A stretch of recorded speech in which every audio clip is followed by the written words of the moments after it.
Bom, vamos embora.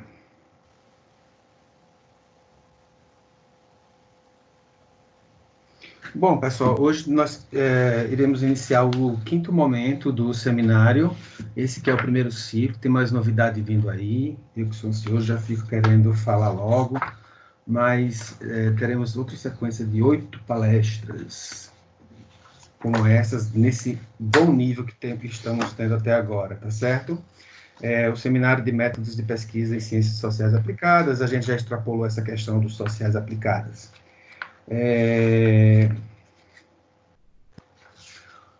Hoje, vamos bater um papo com a professora Manuela.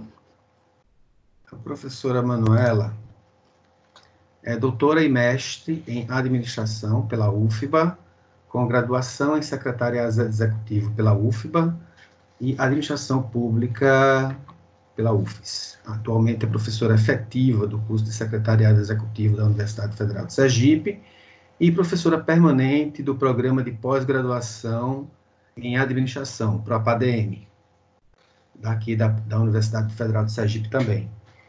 E é líder do tema Estado, Organização e Gestão Pública, Reformas e Inovações na ANPAD.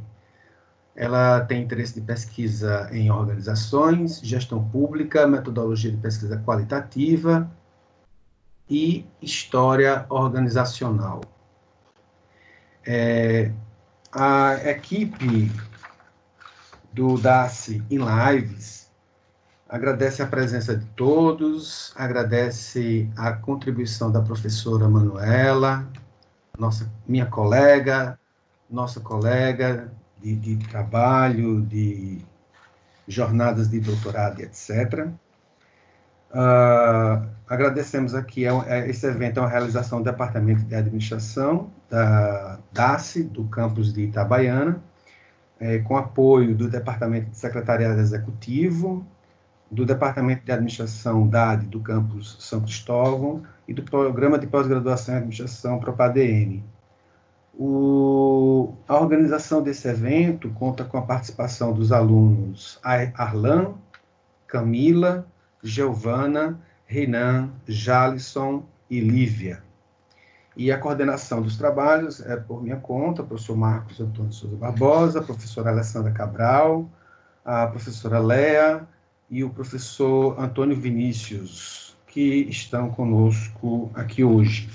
Então, vamos começar, professor. Acho que é interessante a gente descobrir a análise temática como mais uma possibilidade de análise, já que a proposta desse seminário está descobrindo novas possibilidades de ir ao campo e analisar. Deixa eu ativar o mudo aqui. Ai, pai. Professora, ativar o mudo. Professora Manuela, libere seu microfone, por favor, e fique à vontade. Professor Marcos, boa noite, professora Manuela. Só para dar um avisozinho, que tem algumas pessoas que estão entrando como usuário desconhecido, e dessa forma a gente não vai ter como computar a presença. Então, peço que as pessoas alterem para que possa aparecer os nomes, senão a gente não tem como computar depois. Desculpa, Manu, bem-vinda. A sala é toda sua. Essa é a voz do professor Vinícius, é isso? Não, é da professora Alessandra. Com certeza, meu.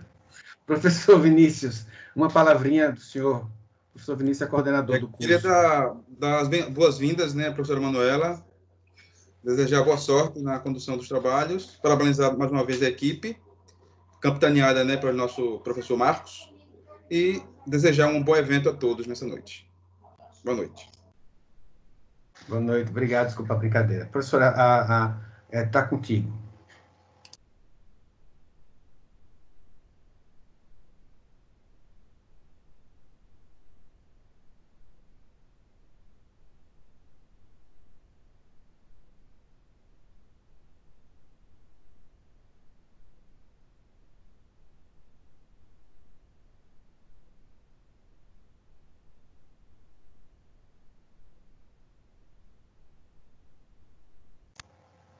O seu microfone está desligado, professora. Está tentando colocar a tela?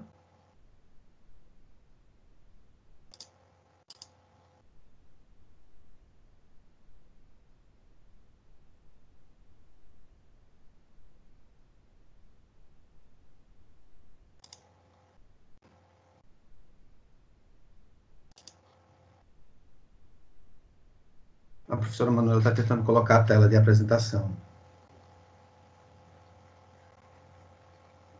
O seu microfone está desligado.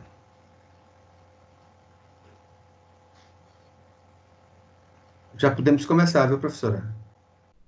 Está me ouvindo?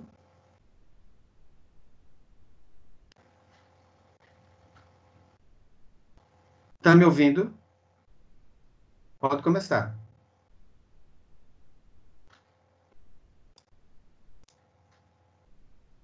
Você está me ouvindo?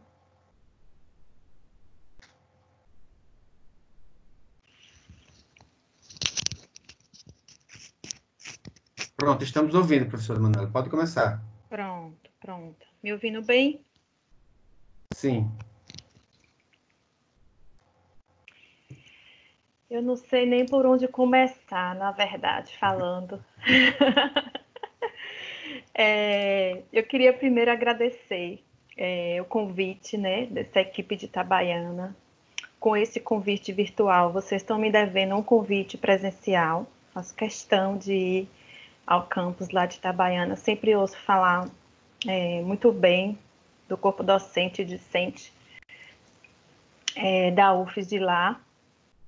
E o convite de Marcos, que chegou até a mim através de Alessandra, na verdade me encheu de alegria, né? Me encheu de alegria porque eu estava conversando com o Marcos antes, a apresentação de hoje, que trata de um tema, de uma técnica de análise que foi da minha tese de doutorado, ainda eu fico muito feliz quando eu retorno a ele. Então, está sendo um prazer muito grande.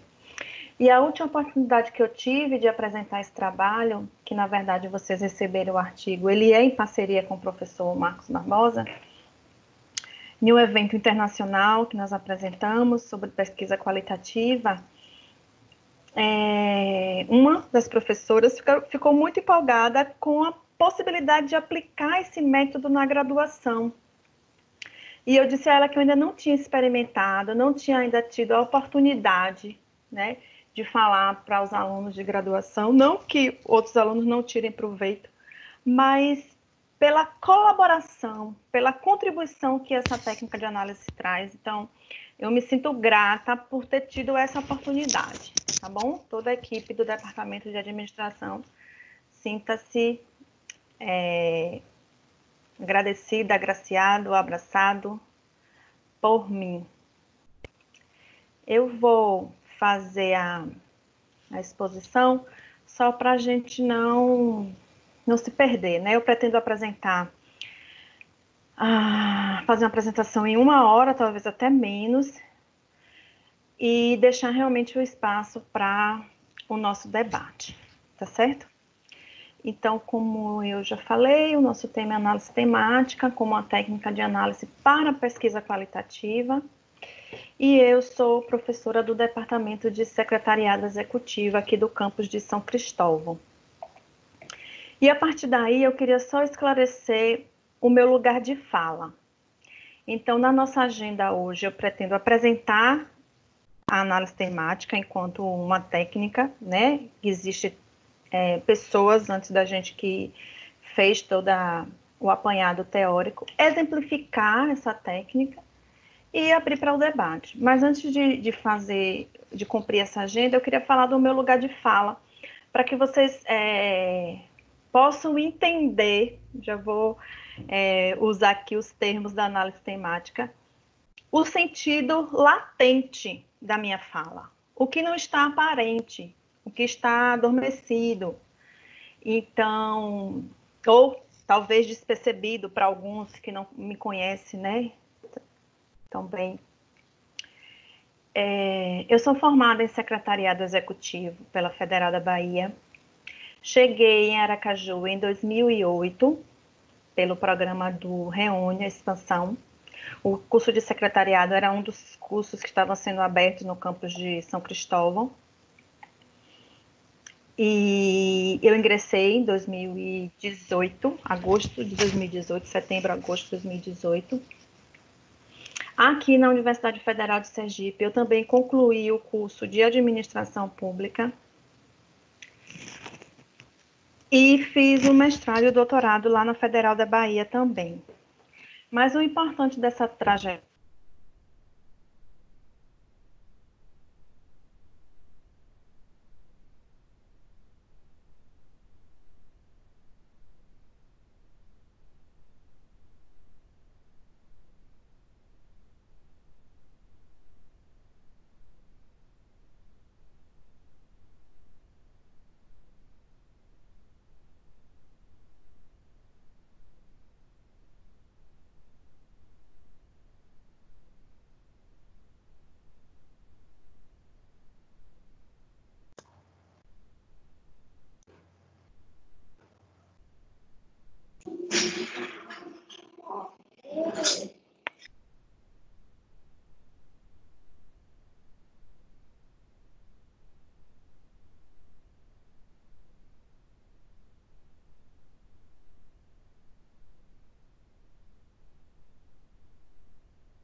Pessoal, tá vendo aí, a professora travou aí o vídeo.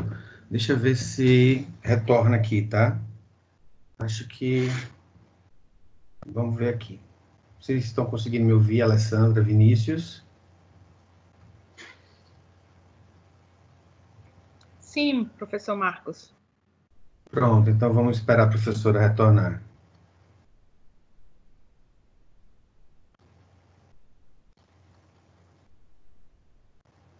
Ok, pronto. Deixa eu ver o que é que aconteceu. Eu estou aqui olhando, tentando entrar novamente. Caiu a primeira fila. Pronto.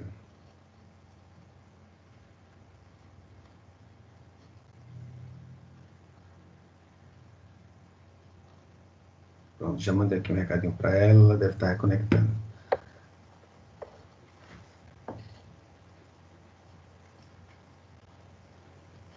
Nós estamos no quinto momento. Na sexta-feira, nós teremos um outro momento com a professora Rosângela sobre o planejamento da pesquisa e a importância do método. Na sexta-feira, nesse mesmo horário, com mediação da professora Alessandra. Na semana que vem, nós temos as duas últimas palestras desse ciclo, com o professor Jefferson, que vai trabalhar É Possível um Experimento em Ciências Sociais. E na sexta-feira, a professora Valdice Barbosa de Queiroz, no dia 30 de julho, vai trabalhar um passeio pelos paradigmas epistemológicos nas ciências sociais. É bom, assim, esse percurso, que a gente está tendo um panorama bem interessante das possibilidades da pesquisa, tentando desmistificar para vocês um pouco dessa jornada.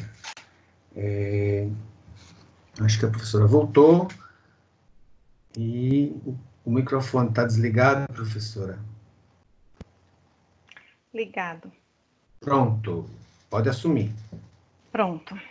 Eu estava falando do meu lugar de fala, né? Então, em 2008, eu cheguei em Aracaju, e o que vale a pena destacar dessa trajetória é que, de alguma maneira, eu sempre tive muito interesse nas pessoas, em como as coisas aconteciam por trás daquelas coisas. Eu não sabia, né, dar um nome a isso tudo. Durante toda a minha trajetória, eu nunca me satisfiz, vamos dizer assim, com o que está na cara, com aquilo que está no primeiro plano. Eu tenho dúvida se isso fez parte da minha formação, né, de secretária. Eu trabalhei 10 anos sendo secretária e eu tinha muito essa prática de se falar nos olhos, de se falar subtendido, de negar, querendo dizer sim, querendo negar. Então, é um campo de negociação com as pessoas muito grande. E eu sempre me vi nessa situação. Então, sempre me interessou saber o que está dentro da caixa preta, né? Então, eu nunca me convenci muito claramente quando se saía de uma reunião e me dizia alguns encaminhamentos, eu disse, e o que tem por trás disso? Qual é a intenção? Quem foi que fez este encaminhamento? Então, para mim, todas essas circunstâncias fazia parte do sentido das coisas. Nunca gostei dos números, na verdade eu costumo dizer que os números não gostam de mim, não sou eu que não gosto deles, eles não gostam de mim. Então, por esse motivo também, eu sempre tratei as coisas por outra lógica, que não a dos números, que não as quantitativas, que não a mensuração, que não o enquadramento. Então, é desse lugar que eu falo, né? Eu fiz uma dissertação sobre estudos de currículos do campo do curso de graduação em administração. E o objeto da tese também foi a história de uma organização pública. Então, esse vai ser o exemplo. Essa apresentação ela é baseada justamente em um artigo que eu e Marcos e Lucas, um outro aluno do Propadem, nos auxiliou nessa reta final. O objetivo foi, eu e Marcos, gente, vamos dizer como é que se aplica, como é que se operacionaliza a análise temática. Ela foi tão potencial nos nossos trabalhos, ela conseguiu resolver tantos problemas e a gente precisa agora apresentar isso para a comunidade. Então, eu vou contar só mais uma historinha para vocês entenderem porque eu e Marcos estamos juntos nisso. Há muito tempo atrás, né, antes dessa pandemia, a gente tinha o hábito de se encontrar durante o doutorado. Teve um momento que vários colegas da UFES estavam fazendo doutorado. E a gente combinou de se encontrar para trocar ideias, tomar vinho, claro, e fazer outras coisas. E aí, um desses encontros, o objetivo foi Marcos Barbosa apresentar o resultado do estágio que ele fez, o sanduíche, as novidades, o que ele encontrou, e os ganhos, né, que se tem ao se fazer uma experiência dessa. Cá estava eu, há um ano já, de coleta com os dados na mão, me batendo, brigando com os dados, tentando de várias formas fazer com que os dados falassem, com que os documentos falassem, com que as entrevistas falassem.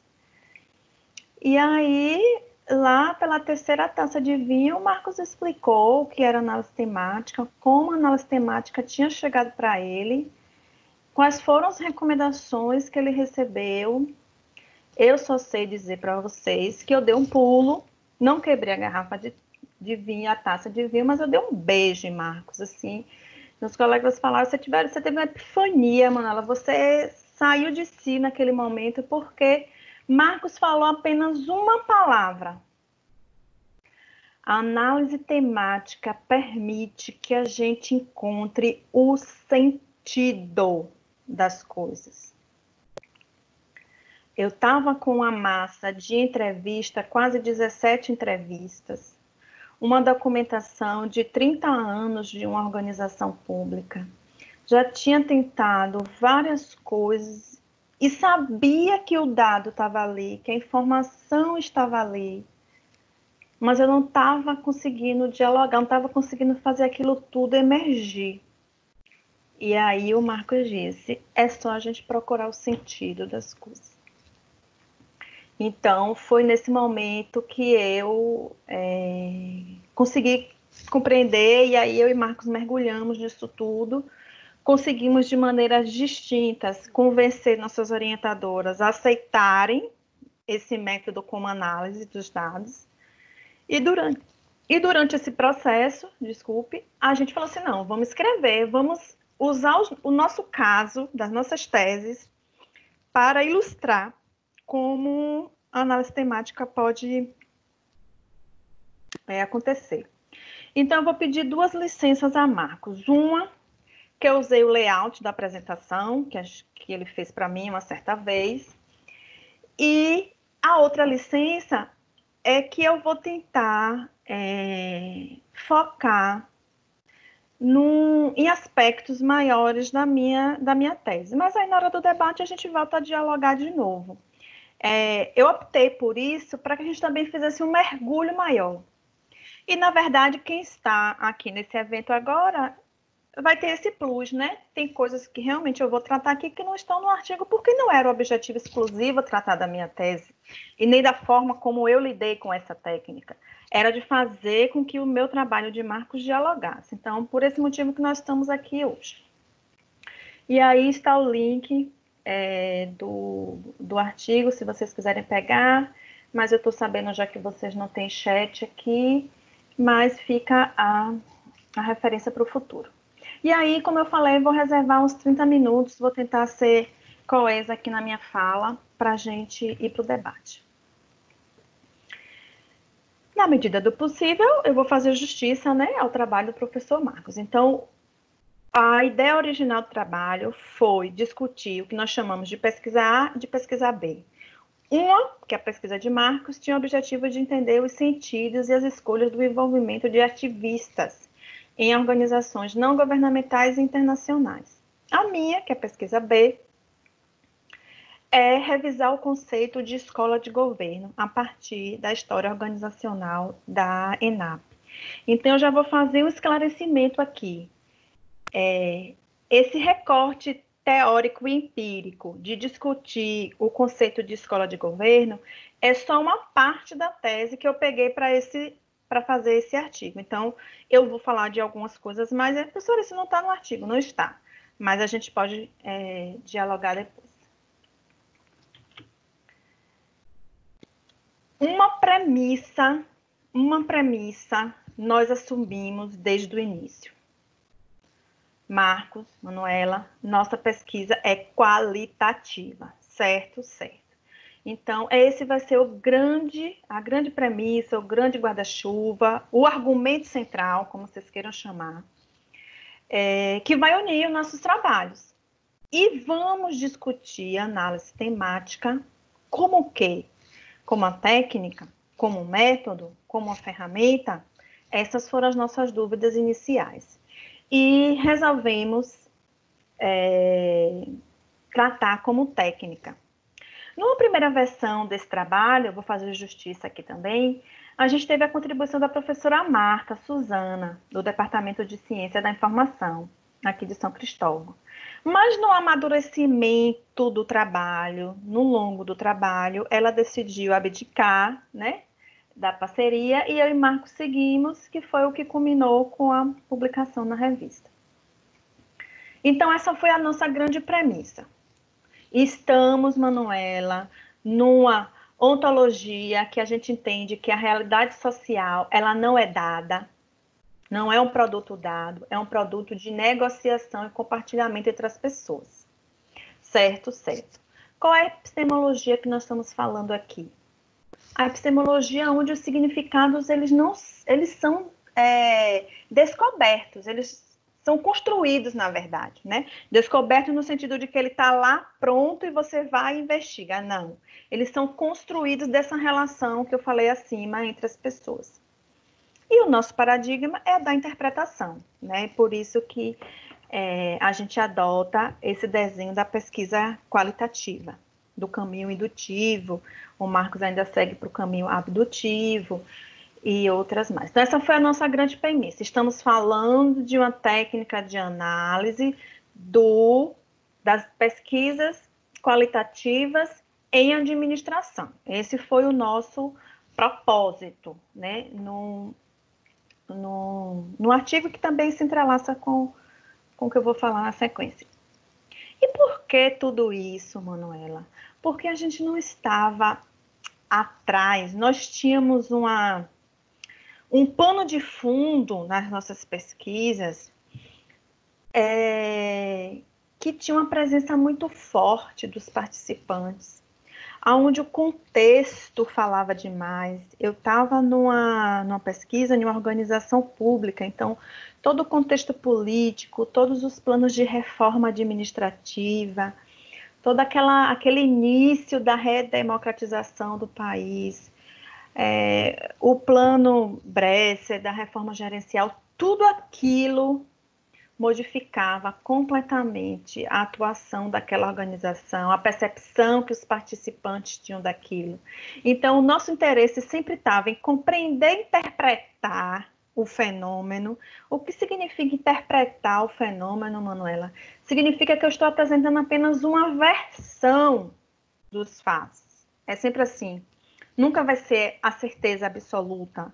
Nunca vai ser aquilo serve para todos. Eu estou apenas apresentando uma versão e quero compreender aquela versão a partir da perspectiva dos participantes e dessa imersão de contexto.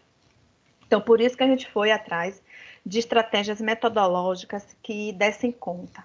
E eu, em particular, tinha a questão da pesquisa histórica.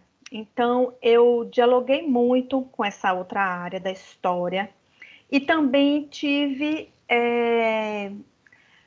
vamos dizer assim, algumas dificuldades também de encontrar métodos no campo da história, ou técnicas, ou a trajetória de pesquisa devidamente sistematizada.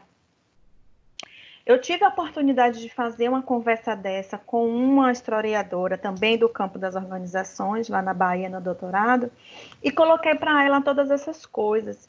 E ela disse para mim, Manuela, ninguém nunca me disse isso, porque ela é administradora e ela é historiadora. Então, ela lida bem com as limitações de um e as lacunas do outro.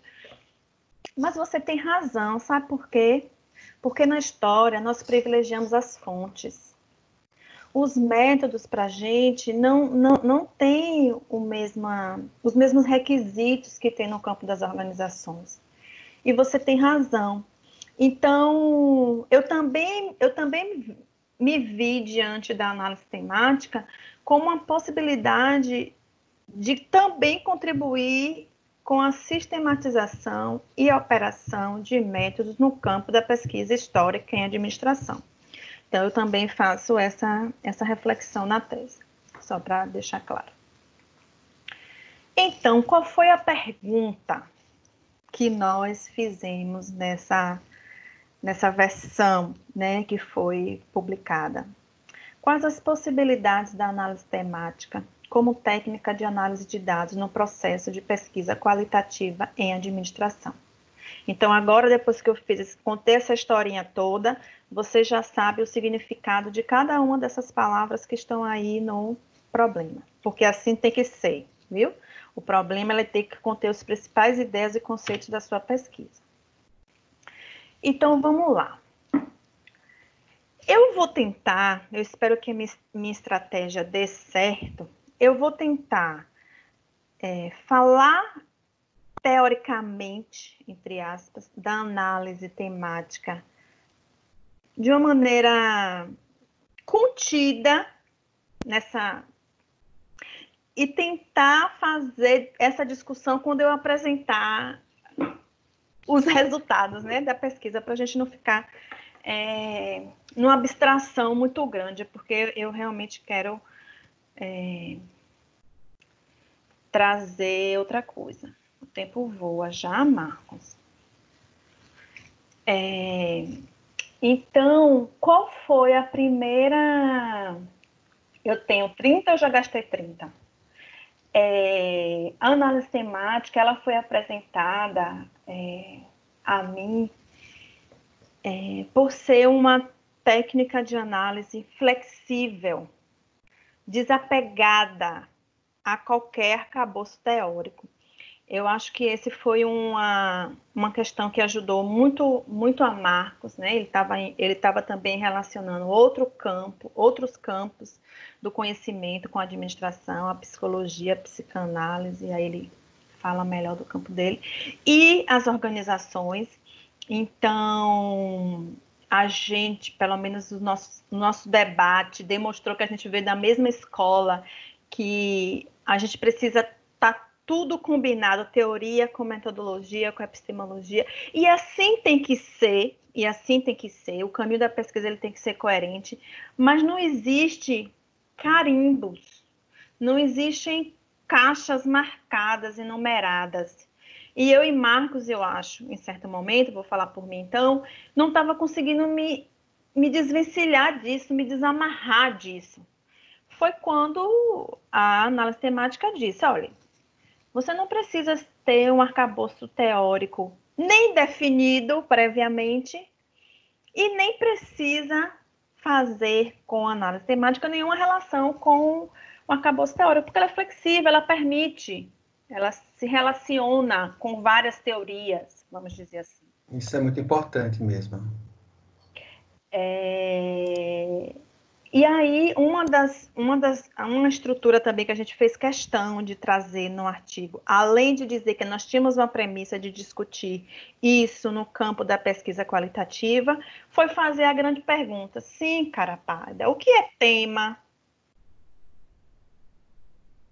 Pena que a gente não está junto agora, né, para se olhar, para eu fazer minhas caras e bocas e fazer cara de que não estou entendendo que vocês não sabem o que é tema. Então, a gente seguiu duas referências teóricas que foram as trazidas por Marcos, a Brown e a Clark. E nós também encontramos um outro autor, que eu me esqueci agora o nome dele, que fez um diálogo muito bom também com essas duas autoras, que são da área de psicologia, são inglesas, da escola inglesa, mas que os 3 textos que a gente usou inicialmente, que foram os textos que a gente teve acesso, são textos extremamente claros, objetivos, didáticos, e eu acho que foi tudo isso que também nos possibilitou, né? Então, tema. Primeira coisa que a gente precisa saber em relação ao tema. Eu não vou medir o tema em quantidade de palavras que se repetem. Na minha tese, eu usei o software Atlas TI, muito bom, recomendo.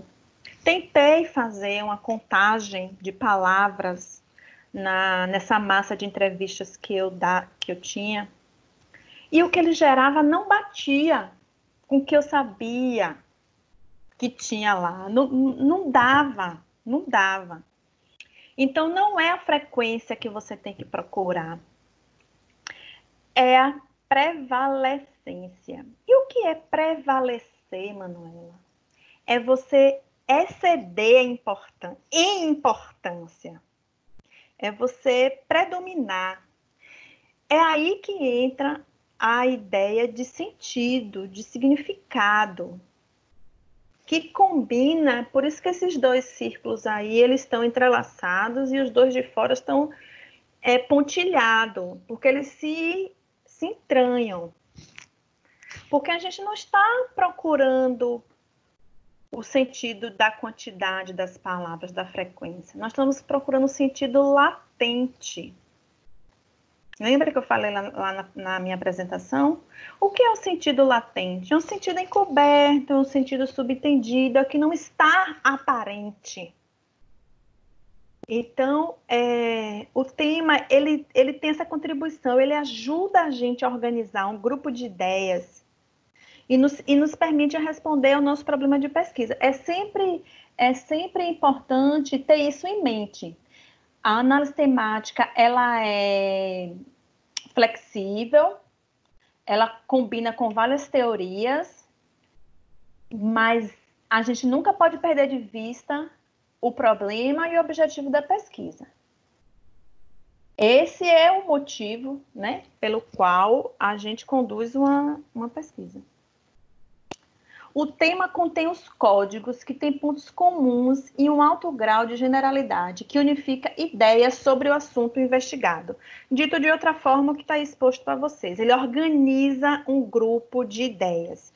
Na hora que eu for apresentar, eu vou falar. Vocês estão com esse material aí, né? Então, eu vou ler só os marcados em amarelo.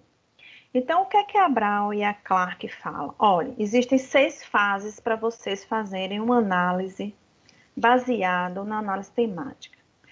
Primeiro, se familiarizar com os dados. Ler, reler, escutar, cansar de escutar, ler, reler novamente. Entrevista, documentos, diário, todo o seu material. Segunda fase, gerar os códigos iniciais. Eu costumo dizer para os meus alunos que eles colecionem objetivos específicos nas primeiras escritas dos projetos. É mais ou menos a mesma ideia. Você gera os seus códigos iniciais sem tentar dar limitação a eles. O que é que a Brown e a Clark falam? Olha, você precisa só ter atenção. Se o seu trabalho de análise temática, ele é mais dirigido aos dados, ou seja, está muito mais ligado ao seu trabalho de campo, à sua empiria, ou é mais dirigido à teoria. Você está mais associado a categorias teóricas. Então, o meu trabalho ele foi dirigido aos dados, o de Marx foi dirigido à teoria, mas nem por isso atrapalhou a nossa relação, graças a Deus. Fase 3. Busca dos dados. Aqui, a atenção que a Clark pede não é para você buscar as perguntinhas lá do seu roteiro. Não é isso que ela quer. Você já está diante do seu material. Né? Então, buscar os primeiros temas. Primeiro gerou os códigos, depois você já vai buscar os temas. Fase 4. Rever os temas. Recorrer às releituras para fazer análise se os temas pertencem ou não uns aos outros. O Marcos, ele utilizou uma estratégia de identificar o tema, explicar o que aquele tema era e logo abaixo colocar todos os extratos das entrevistas, do material dele que correspondia àquele tema. Como eu estava no Atlas TI, eu segui o caminho traçado, né? Então, eu fui criando realmente os códigos, fazendo a codificação, categorização, e me permitiu, para mim, funcionou bem. Na quinta fase, definir e nomear o tema. Então, aqui, Marcos falava isso que chega cansava meu ouvido. Não é para parafrasear exatamente as extrações. A gente tem que procurar o que é que está dito, o sentido, o porquê. Procurar entender cada tema individualmente e até identificar a história de cada tema. Eu consegui fazer isso comigo. E, por fim, não menos importante, produzir um relatório que convença o leitor pelo seu mérito e traga validade à sua pesquisa. Então, um dos trabalhos da Brown e da Clark foi relacionar os critérios de qualidade para um trabalho baseado em análise temática. Muito, muito legal. Então, vamos lá ao exemplo, né?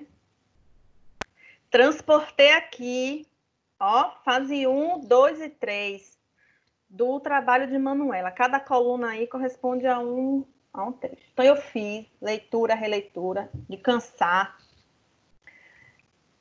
Como resultado desse primeiro esforço de leitura da análise documental, eu consegui identificar alguns marcos históricos da organização e fiz esse mergulho no nível latente das experiências. Então, com esse software que eu falei a vocês, eu consegui fazer a contagem das palavras, mas eles não correspondiam ao significado e ao sentido das entrevistas. Gerei os primeiros códigos, como eu falei, eu já fui codificando cada fala, foi realmente dirigida aos dados, e os códigos iniciais me serviram para eu descrever a organização e os seus principais propósitos. Vejam que o meu objetivo nesse trabalho com Marcos é revisar o conceito de escola de governo, mas ele também me ajudou no meu trabalho como um todo a cumprir todos os meus objetivos específicos. Nessa segunda fase, eu já fiz uma revisão dos marcos históricos. Deixa eu ver aqui. Que é gerar os códigos iniciais, né? Então, eu consegui gerar os códigos para a descrição e o propósito e já avancei numa análise dos marcos que eu tinha feito aqui na primeira leitura. Muitos códigos foram gerados, gente. Muitos códigos. Então, eu me permiti aquele exercício, né? Como eu estava com o software, ele me ajudou muito. Então, cada rodada eu montava um mapa conceitual e conseguia ver graficamente o que os dados diziam.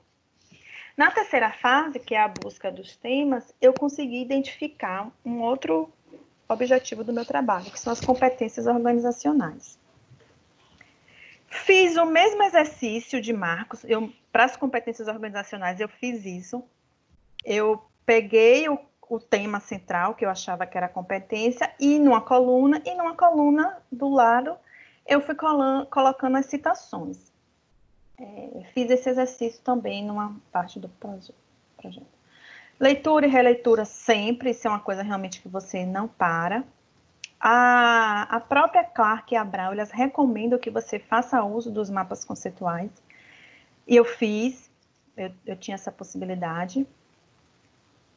E a questão de pesquisa e os objetivos, eu sempre tinha ele em vista, mas eu passei por um processo de revisão também dos problemas e dos objetivos, que eu não vou falar aqui porque não é objeto.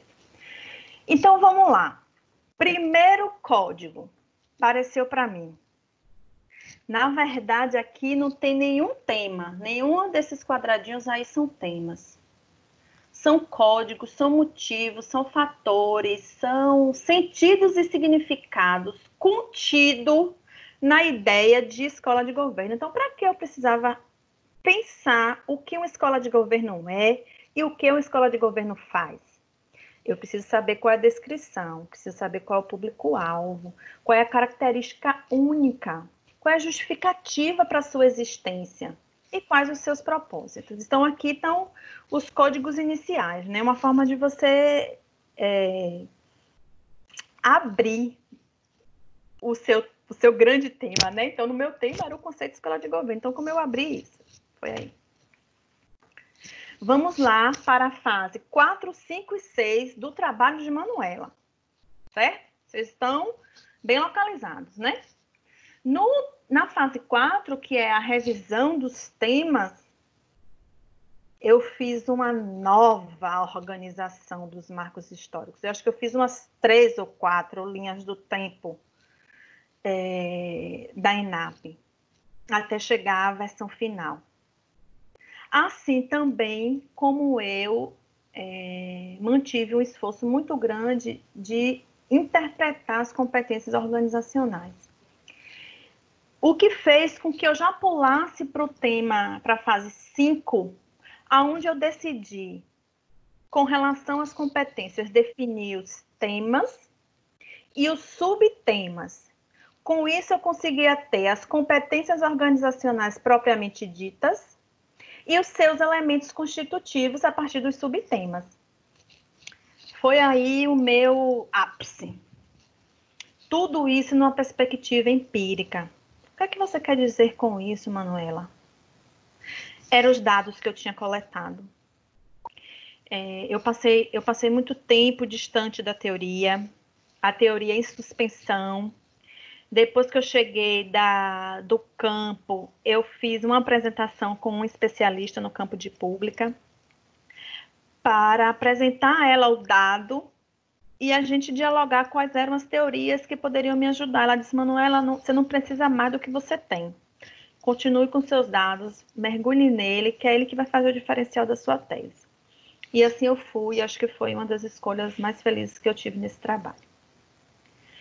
Então, por último, não menos importante, como eu falei, é você apresentar todo esse processo de análise dos dados. Foi um dos capítulos que eu mais amei de escrever, foi o capítulo metodológico. Eu me senti num compromisso de escrever tintim por tintim, como a gente diz lá na Bahia. Primeiro, por ter ganhado esse presente que eu ganhei de Marcos. Segundo, por ter resolvido o meu problema. E terceiro, por realmente cumprir o papel que um capítulo metodológico tem que ter numa dissertação de mestrado e numa tese de doutorado. É você esclarecer exatamente, descrever com todas as vírgulas, pontos e despontos, o que você fez. Minha orientadora era da mesma linha que eu e Marcos, nada de caixinha. Então ela disse: Manuela, não se preocupe em dar nomes, em dar rótulos aos seus métodos, às suas práticas metodológicas. Explique o que você fez. E assim eu fiz, muito feliz e satisfeita. Contei toda essa história que vocês estão ouvindo aqui. E consegui convencer, né? Consegui convencer, demonstrei confiabilidade e validade na minha análise, porque eu defendi, né, gente? Estou aqui, viva. Olha lá, eu mostrei para vocês o resultado da primeira fase, da geração dos códigos. E agora eu estou mostrando a fase da revisão do conceito de escola de governo. Olha como já mudou. Ao entorno da ideia, né, do tema de revisar o conceito, eu tenho várias outras ideias. Também pipocou. Qual foi a versão apresentada? Apenas 4. Apenas 4 temas se mostraram prevalecentes. Tiveram a força do sentido e do significado. Com certeza agregou, né, muito daqueles outros anteriores.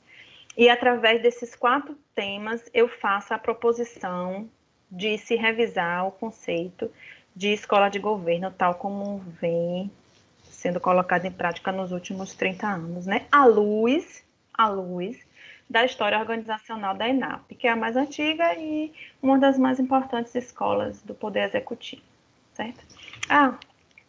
Esse diálogo teórico-empírico que está aqui, escrito nesse título, foi uma estratégia que eu encontrei de fazer esse diálogo de teoria e empiria. Então, quem tiver curiosidade de olhar minha tese, vai ver 2 coisas que normalmente não acontecem. Primeiro, o capítulo metodológico é o segundo. Ele vem logo depois da introdução, porque eu queria explicar tudo isso antes da pessoa cair dentro do trabalho. Segundo, eu não tenho um capítulo de teoria e um capítulo de análise e apresentação dos dados. É um capítulo só que eu faço o diálogo teórico e empírico sobre escola de governo, sobre papéis e sobre competências organizacionais. Então, essa também foi uma estratégia metodológica que eu encontrei para fazer sentido, né, a tudo isso. Aqui, só para exemplificar para vocês também de como eu cheguei às competências organizacionais. Lembra que eu falei lá no tema, deixa eu ver aqui na fase 3, que eu consegui identificar os temas. A fase 3 é a busca dos temas. Eu consegui identificar as competências organizacionais e consegui também na fase 5, na revisão, onde eu fiz os temas e subtemas. Então, cada uma dessas, 1, 2, 3, 4, esses 4 aqui são os principais temas com relação à competência organizacional, e para cada um deles eu destrinchei subtemas. Eu trouxe só um aqui para exemplificar o que eu estou falando. Então, quando eu digo que a marca da ENAP é uma das suas principais competências, eu quero dizer o que por trás disso.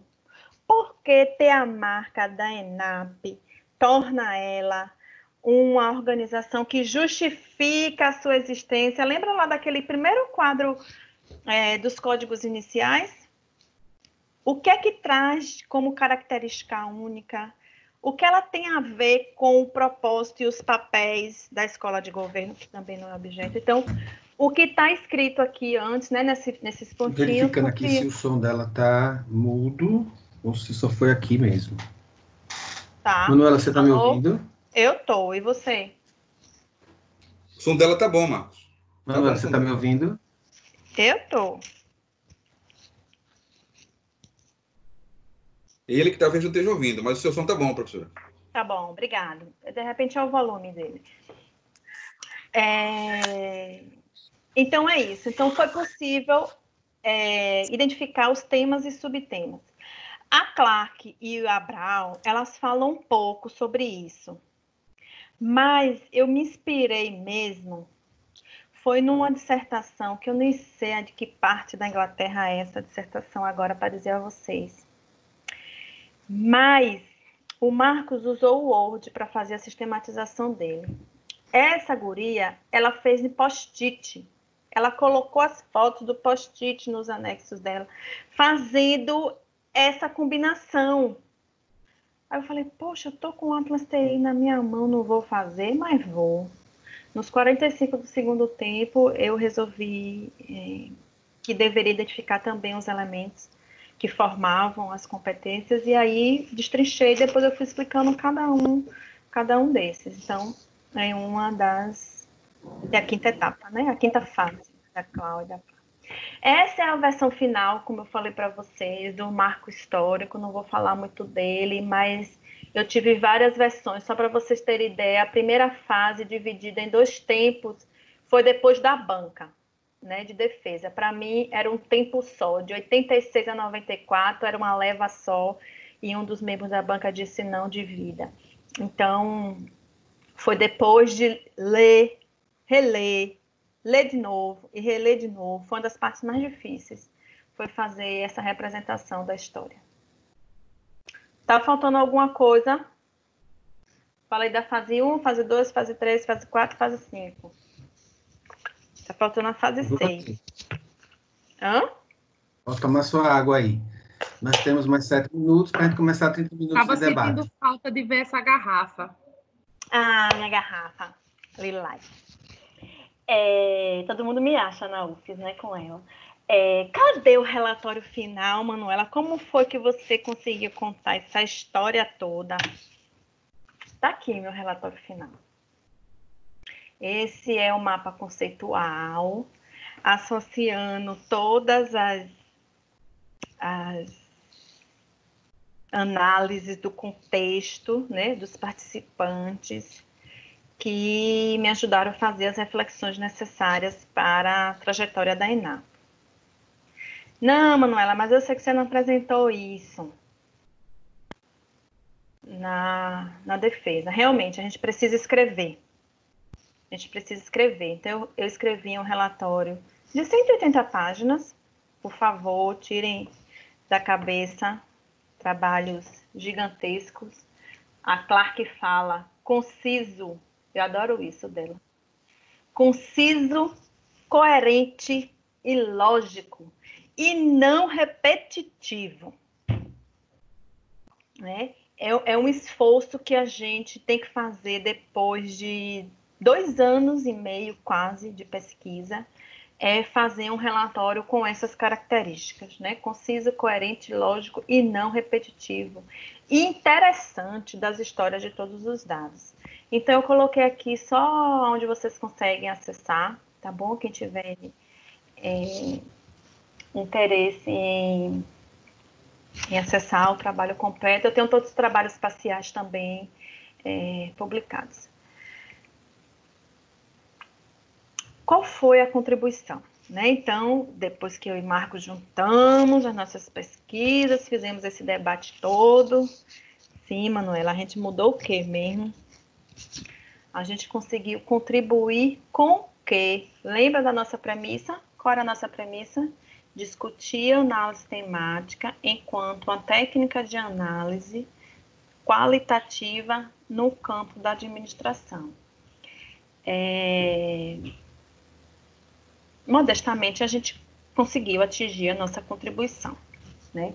Em todos os fóruns que a gente apresentou nesse trabalho, ele foi elogiado nesse sentido, de se propor a isso, de se propor operacionalizar uma técnica de análise. Então, a gente conseguiu isso. Segunda contribuição, a gente conseguiu trazer para o debate, trazer para a discussão do campo dos estudos organizacionais, uma técnica de análise caracterizada pela sua flexibilidade, que também era uma outra coisa que a gente ficava se batendo, né?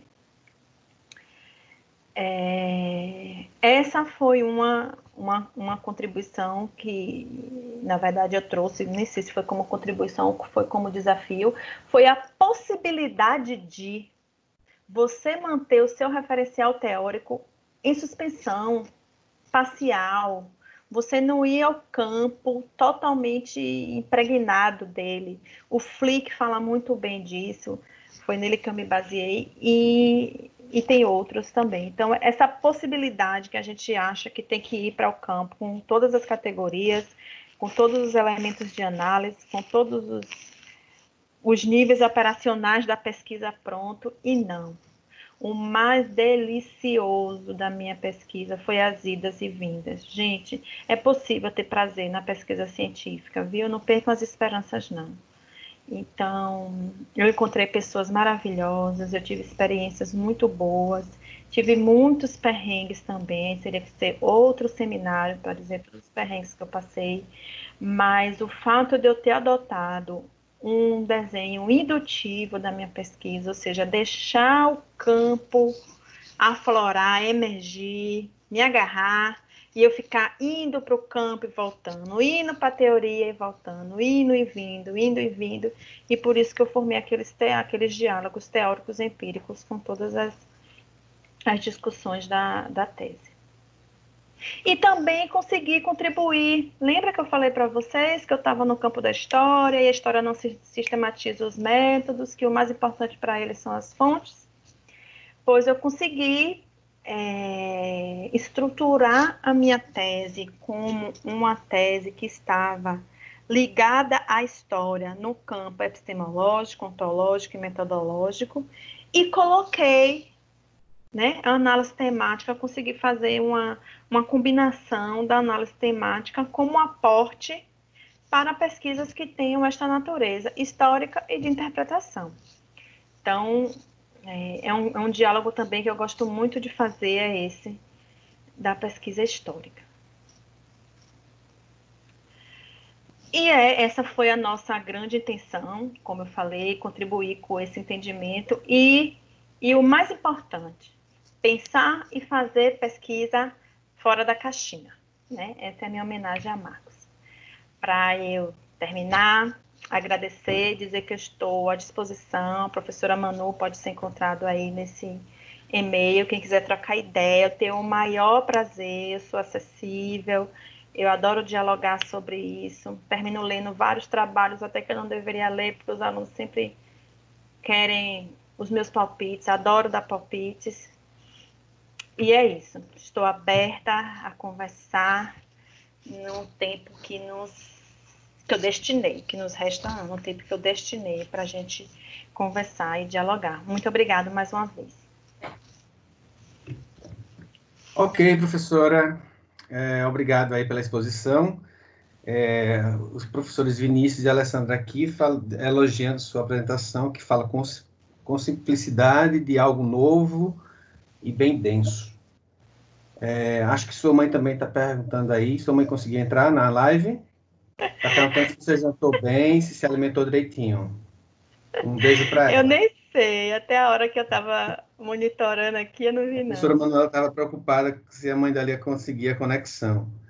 Professora, obrigado pela apresentação e por citar aí nossa parceria. Acho que é uma das coisas que me orgulha nessa minha tese foi as descobertas que tivemos juntos, né? E o como era confortável saber que você estava validando algo que, para mim, estava sendo também novo. Então, essa troca dava uma segurança muito grande nessa nossa ousadia.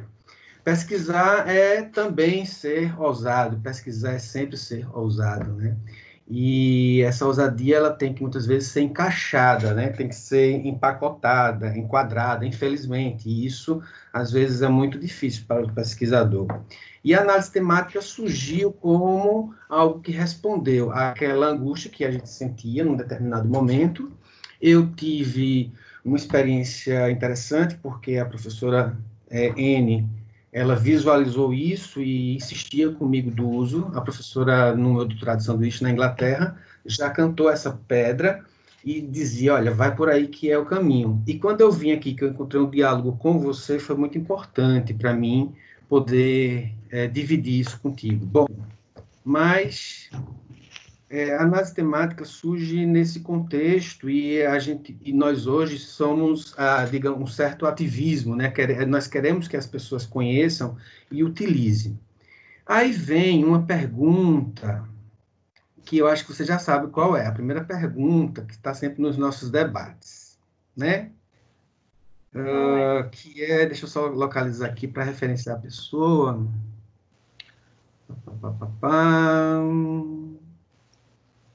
Rapidinho. Tranquilo. O Marcinho Lima, está aqui como Marcinho, então tem uma certa intimidade aí com o Marcinho. Ele fala assim: a estratégia da análise temática é similar a uma análise de conteúdo? Não? Não? Ele pergunta. Não. E existe alguma diferença?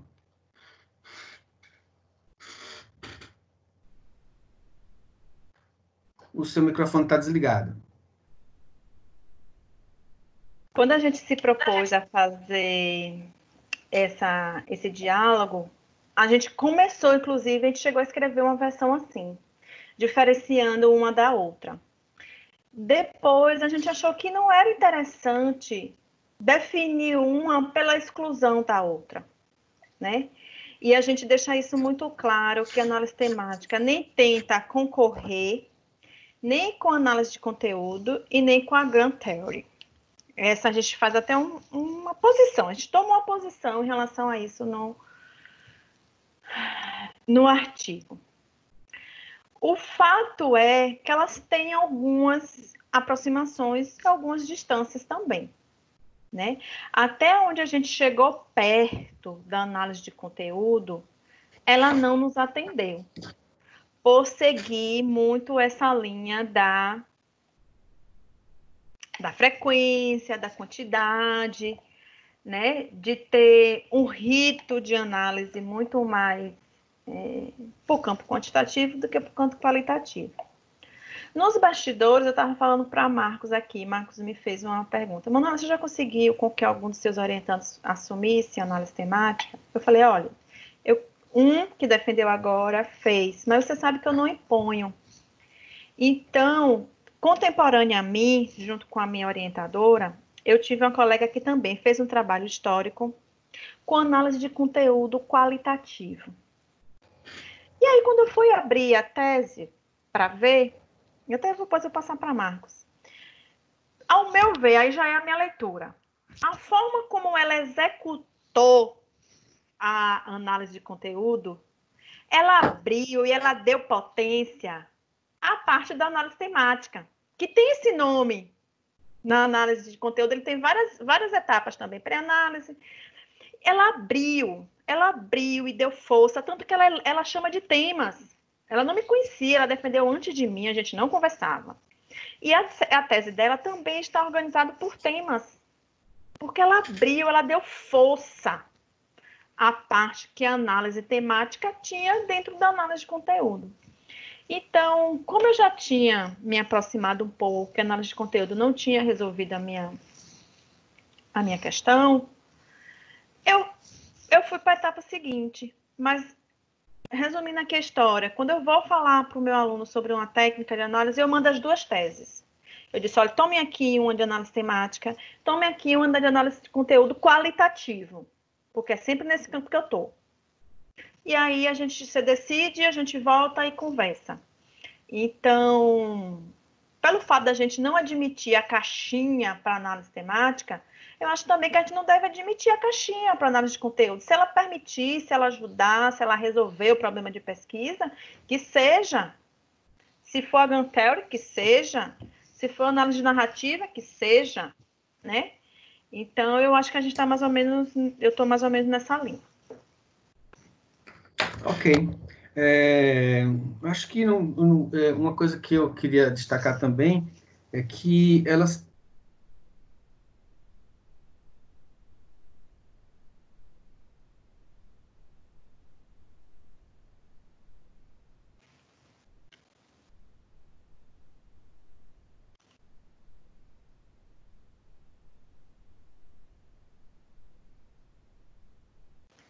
Travou, Marcos, para mim. Para mais alguém? Eu acho que ele travou mesmo. Eu já mandei uma mensagem aqui avisando a ele.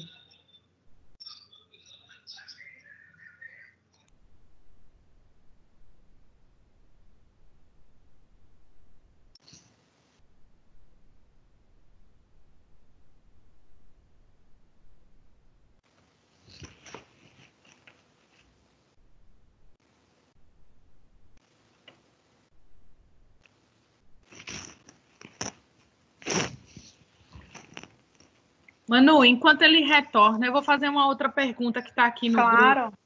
Claro. Se a análise temática leva em consideração um método quantitativo? Não. Até onde eu a compreendi, não. Ela é muito clara com relação à aproximação da análise temática com abordagem construtivista. E aí, se você for para os paradigmas, o construtivista está no paradigma qualitativo, né? E é isso, pela forma como eu li, a leitura que eu fiz, a análise temática não se aproxima, não tem muito diálogo com os números, não. Voltei. Está me escutando? Sim. Travou aqui. O programa reiniciou mesmo aqui, o programa do Microsoft. A Microsoft sempre é muito mais pesada. Mas eu não sei até onde eu estava. Eu estava falando de que as descobertas e a trajetória do campo determinam as aproximações e distanciamentos da escolha do método de análise, né? E em determinado momento, a análise temática veio a responder a essas angústias da gente, nesse determinado momento. Deixa eu ver aqui uma outra perguntinha que eu sinalizei aqui. Análise temática leva em consideração o método quantitativo? É uma pergunta de Isaías. E quando você estava fora, a Alessandra fez essa. Foi? Eu já respondi, deixa eu só fazer uma citação aqui. Tem lá no nosso artigo a citação de Vasmorad, 2013. O trabalho dele é com este propósito: discutir análise temática e análise de conteúdo. Ele aponta que há algumas coincidências, como a manipulação de dados, busca de padrões, de temas. Lembra que eu falei do trabalho da minha amiga? Ela fez o tema surgir na análise de conteúdo. Então, tem trabalhos que têm essa proposição de fazer essa discussão, e aí esse trabalho é bem minucioso. Eu acho que ele está em inglês, mas ele é tranquilo. Se você precisar, eu tenho. Podemos ir para uma próxima? Claro. Aqui tem uma pergunta de Lívia. Como saber que tipo de análise se encaixa melhor no tema escolhido? Acredito que ela está confundindo o tema da pesquisa.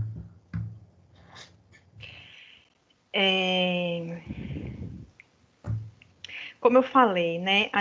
Quando a gente faz o projeto, a gente tenta trazer toda essa coerência, né, das nossas escolhas. Então, eu me lembro que a principal paulada, aquela que você sai e que você passa 6 meses ainda se sentindo tonta com ela, foi a paulada que eu tomei na qualificação, quando um dos membros da banca falou assim: Manuela, eu não estou te vendo aqui, eu não estou vendo a sua escolha epistemológica. Eu estou vendo que você se agarrou em todos os autores, entre aspas, mais funcionalistas possíveis, para que a gente não encontrasse uma brecha para te contra-argumentar, para você se sentir segura. Mas eu sinto que não é isso. Nas entrelinhas, seu trabalho não é esse. Então, sugiro que você faça isso, faça isso, faça isso, leia Cicano, leia Beltrano e se libere. Passei 6 meses procurando a minha epistemologia. Quem esteve perto de mim nesse tempo sabe o que eu passei. E foi fazendo as definições que eu cheguei até o método. Então, eu cheguei primeiro na história. Eu cheguei primeiro para dizer meu trabalho é histórico, mas não é um histórico estático, não é um histórico parado, é um histórico processual, dinâmico, que as pessoas é que são mais importantes no dizer o que é que aquela organização é, o que aquela organização faz, e é o fazer dessas pessoas que transformam isso ao longo do tempo. Então, primeiro eu cheguei aí. Depois que foi o meu casamento com a análise temática, né? Então, eu tinha tema, eu tinha arcabouço epistemológico, ontológico, só não tinha a técnica de análise. Então, para mim é sempre um caminho e ele vai se fazendo na hora. O que a gente faz no projeto é um plano para a gente se situar nesse processo, mas ele pode ser refeito, ele pode ser revisado. Então, foi dessa forma que eu cheguei, né? De repente, para outra pessoa aconteça de outro jeito. Ok. Mas eu acho que ele já fez aqui a questão da... Ele faz uma comparação com o uso do Atlas TI. Os temas, eles seriam as famílias de códigos no Atlas TI, que no caso da análise de conteúdo, são as categorias temáticas, semânticas. Procede? Sim. Entendeu aí? Entendi. Eu usei os códigos do Atlas TI, eu dei equivalência aos códigos da análise temática. A análise temática também prevê a geração de códigos e a codificação, né? Nas suas primeiras etapas. E se você vê, eles são mais amplos, eles são categorias maiores. E os temas surgiram de outras formas. Então, eu utilizei todas aquelas ferramentas do Atlas TI, os memos, os códigos, eu não me lembro agora as outras coisas, mas aquilo tudo me ajudou imensamente.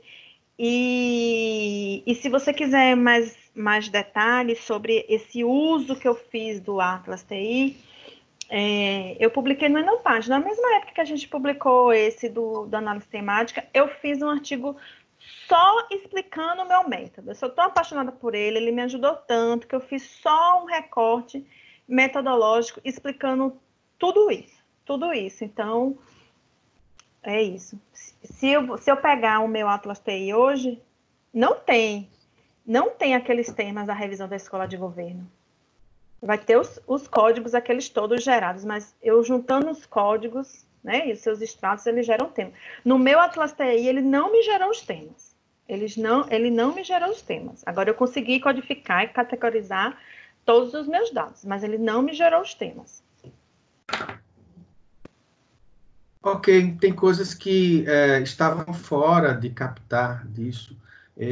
O choro de uma entrevistada, o convite de um entrevistado meu que insistia em pagar meu almoço, são questões que surgem ali que não tem como ser captada apenas por um registro único.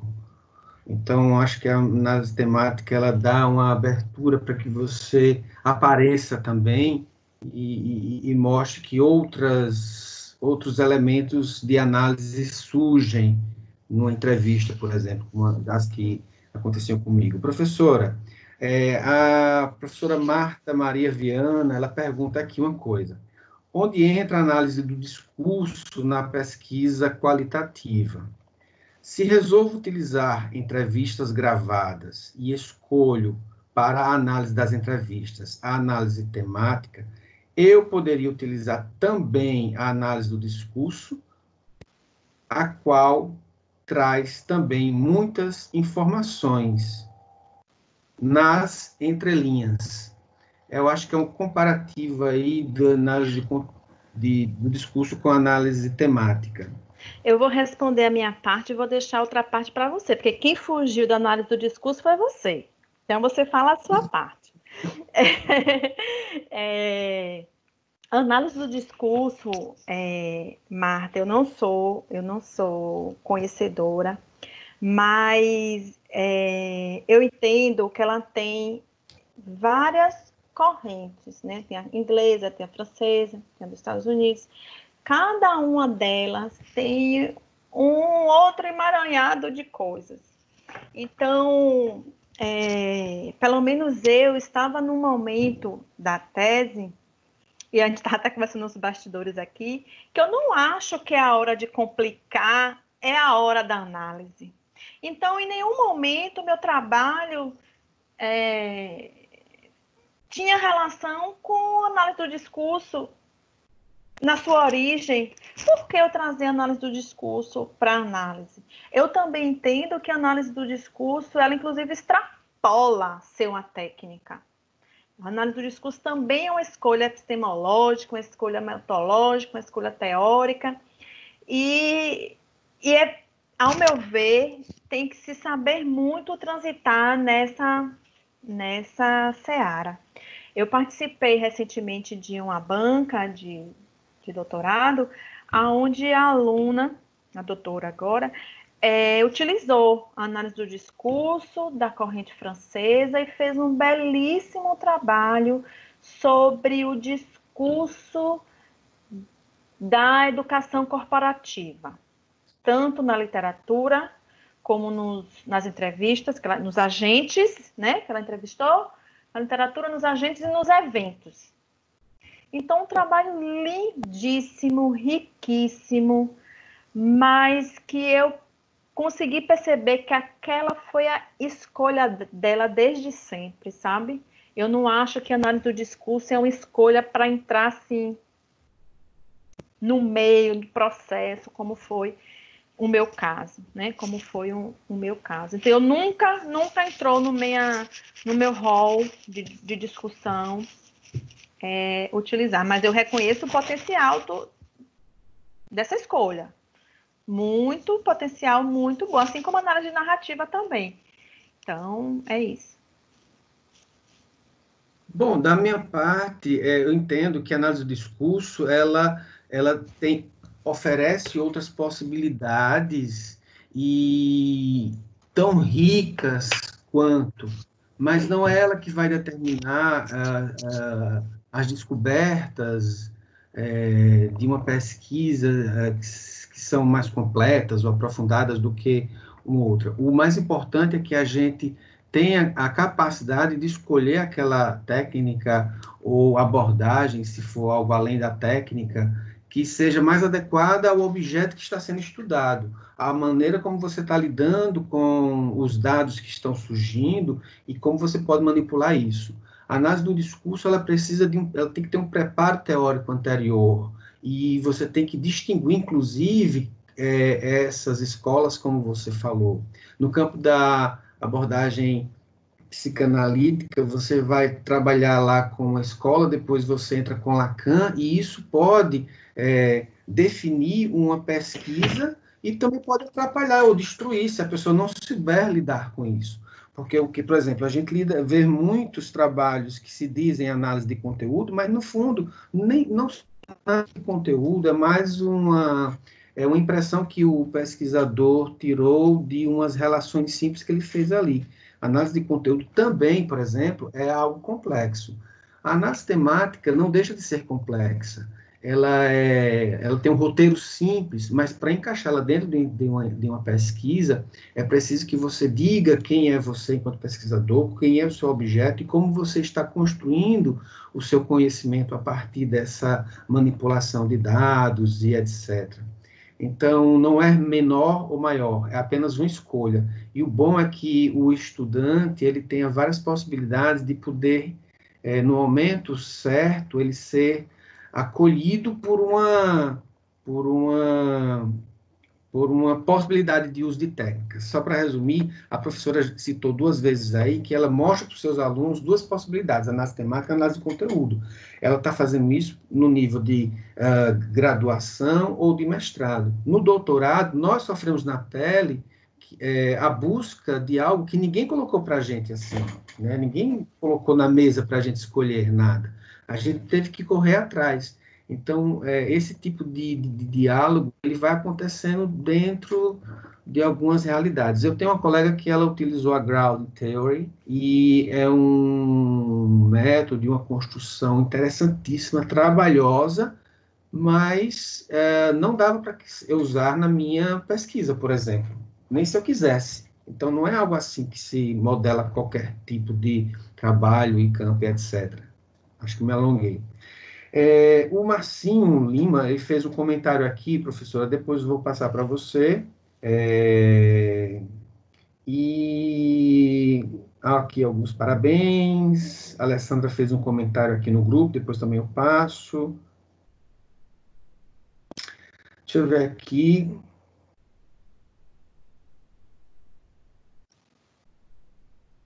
Eu não... Ok, a Lívia faz um comentário aqui também. Professora Manuela, então acho que a gente já pode dar alguns recados e Travou de novo. A Atalaia tá pior que a Aruana.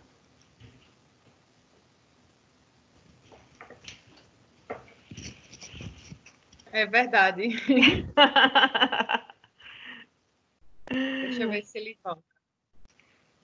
Eu fiz só um comentário, Manu, dizendo o seguinte, que às vezes, para a gente entender que esses softwares de análise qualitativas, eles não vão dar os resultados e as interpretações. Não, ajuda Eles a sistematizar. ajudam muito, É. né?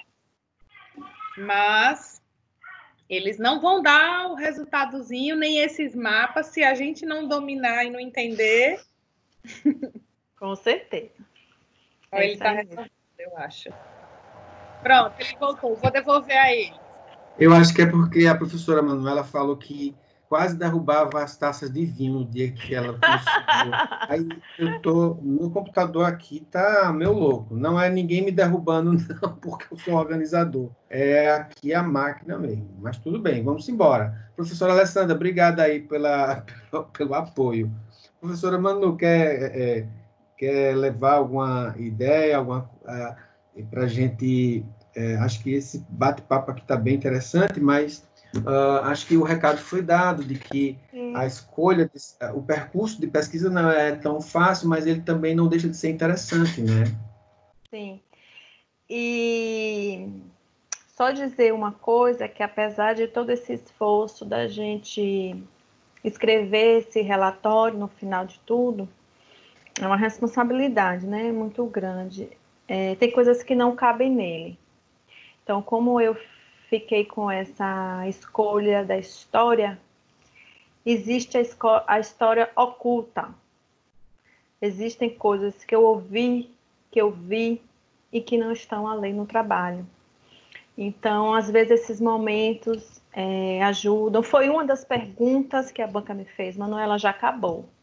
Você já apresentou. Agora, eu quero saber pelo menos 2 fatos ocultos que não estão aí. E aí eu contei. Estava sendo arguída e contei. E esse também é uma das delícias. Então, além da ousadia que Marcos falou no início, além da gente não se propor a trabalhar dentro das caixinhas, você se torna, né, testemunha, usando aí o termo da história. Você se torna testemunha, às vezes, de fatos muito relevantes e que nem tudo cabe. Essa é a lição. Os métodos, as técnicas nos ajudam a sistematizar, a organizar, mas tenham não vou dizer nem pena, tenham consideração com o leitor. E não queiram colocar tudo no relatório, porque tem coisa que não cabe ali. Você leva com você, você tem seu caderninho. Durante o mestrado tinha um caderninho do doutorado. Durante o doutorado tinha um caderninho do pós-doutorado e das maldades que eu ia fazer com meus alunos quando eu voltasse. Então, anota, porque tem coisas que não cabem nesse relatório para você não perder a oportunidade de fazer um relatório bom, enchendo com elementos que não valem a pena. Esse é um discernimento que às vezes eu acho que falta aos alunos e até pesquisadores também experientes. Agradecer mais uma vez, gente. Eu estou feliz de estar aqui. Tem que se lançar, né, professora, a esse desafio da descoberta, que é trabalhoso. Até um aluno aqui fez um comentário dizendo, nossa, como foi trabalhoso a pesquisa complexa. Não deixa de ser complexo. Não existe um roteiro, né? Seria bom se a gente faz um esforço, né? Se o aluno chegasse para ser orientado e a gente dissesse assim, ó, siga esses caminhos aqui e volte daqui a 4 meses. Seria muito bom se tivesse um manual desse. Mas a gente tem que dar espaço ao sujeito que está pesquisando e às suas descobertas, né? Porque senão a gente não é um trabalho completamente científico, ele é um trabalho de levantamento, descrição. A gente vê muito isso. Levantamento, descrição e classificação e comparativo. E falta, muitas vezes, nos TCCs, nas monografias e dissertações e tese, algo que faça surgir alguém que você estava justificando no início aí, quem sou eu, é o meu lugar de fala. Então, é o mundo do pesquisador que entra em choque. A análise temática, ela é simples. Se o artigo que foi fornecido, o pessoal der uma lida, vai ver que ele tem um roteirozinho, tem etapas, né, professora? Tem etapas. Sim. Agora, essa facilidade vai ter que ser encaixada dentro de algumas descobertas.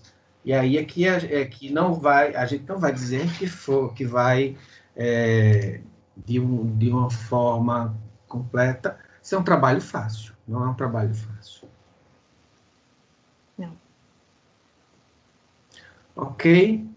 Então, a gente está chegando no nosso tempo, tivemos uma frequência aqui muito boa, a gente está de parabéns, embora as minhas quedas tenham acontecido, o importante é ter ficado com a professora Manuela na sua exposição, está sendo bem elogiada aqui, está cumprindo o papel da ideia desse seminário, que é desmistificar e apresentar abordagens de ida ao campo, de análise e etc. A gente quer dar tranquilidade aos pesquisadores da Universidade Federal, porque já até extrapolou o objetivo que era tratar das ciências sociais aplicadas, e a gente já extrapolou, a gente tem pessoas aqui da área de saúde e de outras áreas que estão... Deixa eu comentar sobre isso.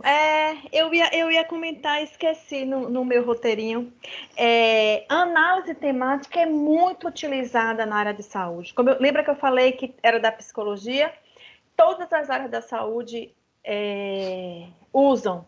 E naquele evento que eu falei que eu fui da discussão qualitativa, na minha sessão, tinha um trabalho com análise temática na área de saúde e uma análise temática na área de gestão, que era o meu.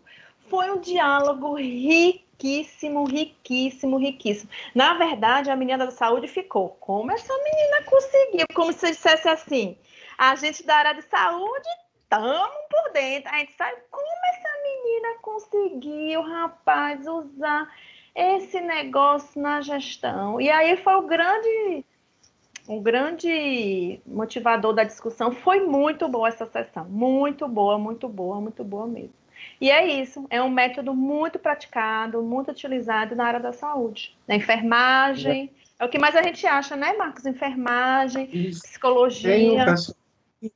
A Luciana está dizendo, inclusive, que é da área da educação e está muito interessada na análise temática, né? Pois, pega o e-mail do professor Marcos e da professora Manu. Eu peço que a gente já deu nosso horário, a gente pode se despedir e dizer ao pessoal que na semana que vem, na sexta-feira temos um encontro com a professora Rosângela e na semana que vem também. Professora, as últimas palavras e também professora Alessandra e professor Vinícius, se quiser dar uma palavrinha, fiquem à vontade aí. Ale e Vinícius, vão falar?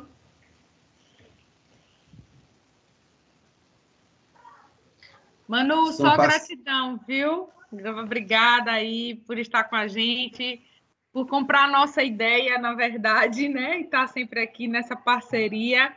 Você, quando eu falei, né, de prontidão, você aceitou e a gente já... E é muito bom a gente ver, assim, não são novas técnicas, né? Mas técnicas que nós não temos o comum de usar e de ver nas pesquisas e ver essas novas possibilidades. Né? Principalmente na quali, que a gente sabe da sua subjetividade, né? E também do seu conteúdo. Só agradecer e, sim, são muitos os elogios aqui. Muito obrigada mesmo. Então, professora, obrigado. Agora ficamos satisfeitos com a palestra, seguimos em frente.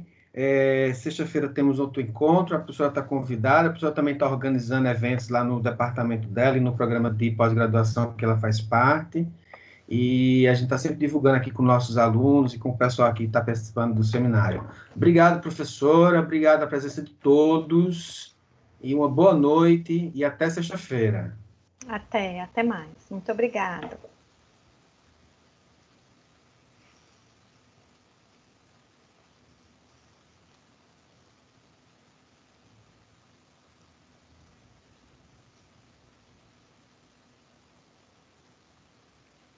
Não me entrou.